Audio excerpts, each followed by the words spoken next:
عمرك صحيت من النوم حسيت ان انت مش طايق نفسك ومش طايق حد، واوقات تانية بتحس ان انت مبسوط وعايز تفرح كل الناس؟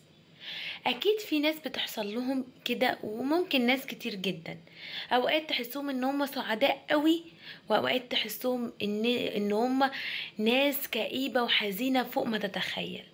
واحيانا الناس التانية بتسأل نفسها، طب هو انا اذيتهم؟ طب انا عملت لهم حاجة؟ طب هو انا ايه اللي حصل مني عشان مزاجهم يتقلب فجأة؟ دي إن الشخصية دي اسمها الشخصية المتقلبة.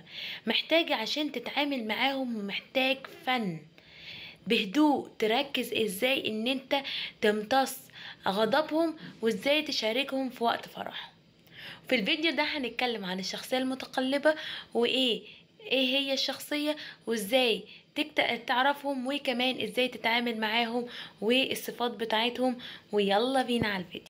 واول حاجة لازم نعرفها يعني ايه الشخصية المتقلبة. هو شخص بنحسه ان هو مش ثابت في مشاعره ولا في تصرفاته.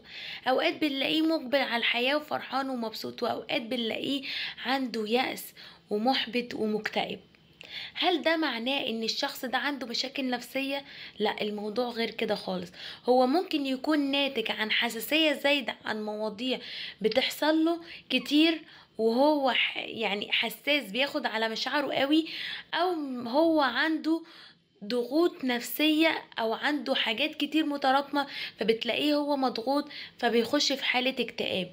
ولما تلاقي الحاجات دي خفت هتلاحظ ان هو انبسط وابتدى يفرح كل الناس اللي حواليه، وابتدت الضحكة ترجع له تاني.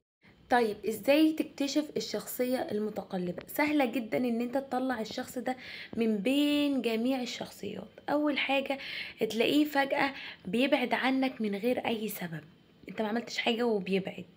تاني حاجة، النهاردة ممكن يشاركك كل حاجة في تفاصيل يومه وفرحته وانبساطه، ويوم تلاقيه بيبعد عنك ومش عايز يكلم اي حد، وقافل كل بيبان ان انت ممكن تقدر توصله منه. تالت حاجة، متقلب المزاج. النهاردة يقولك انا مبسوط، بكرة تلاقي الدنيا تحس ان هو بيقولك الدنيا متقفلة في وشي، مفيش مفر، انا مكتئب، انا هقفلها في وش اي حد. صفات بقى الشخصية المتقلبة: أول حاجة، حساس جدا جدا جدا فوق ما تتخيل. اتنين، بياخد كل الأمور على قلبه، يعني أي موقف يحصل أو أي حد بيضايقه بياخده في قلبه كده، وده بينشأ عنده طاقات سلبية أو طاقات إيجابية. تالت حاجة، انت ما بتتوقعش احيانا ردة فعله، بيفاجئك بردة فعله. رابع حاجة، دايما بيحتاج اللي يحتويه، بس ما تنتقدهوش، خليك معاه ماشي في نفس الصف. طيب ازاي بقى تتعامل مع الشخصية المتقلبة دي؟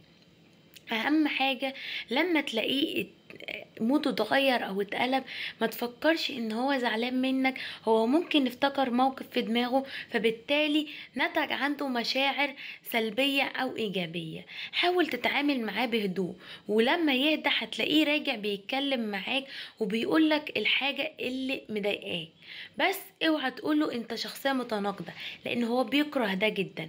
واهم حاجة خليك صريح معاه، لان هو بيحس بكل كلمة، وهو بيبقى شخص الى حد ما ذكي، فبيقدر يعرف انت مثلا معاه ولا ضده، هل انت بتضحك عليه ولا لا. فلازم اهم حاجة الصدق ان ما انت بتتكلم معاه. وفي النهاية لازم نعرف ان الشخصية المتقلبة هي ولا شخص شرير ولا شخص غريب، هو شخص عادي جدا، بس هو حساس زيادة عن اللزوم. لو احنا فهمنا ازاي ان احنا نتعامل مع بعض، العلاقات كلها هتبقى كويسة ومش هيبقى في مشاكل ما بيننا. وما تنسوش تعملوا لايك وسبسكرايب وكومنت، وقولوا لي ايه رأيكم في الفيديو، وده هتقولوه طبعا في الكومنت. واشوفكم على خير، باي باي.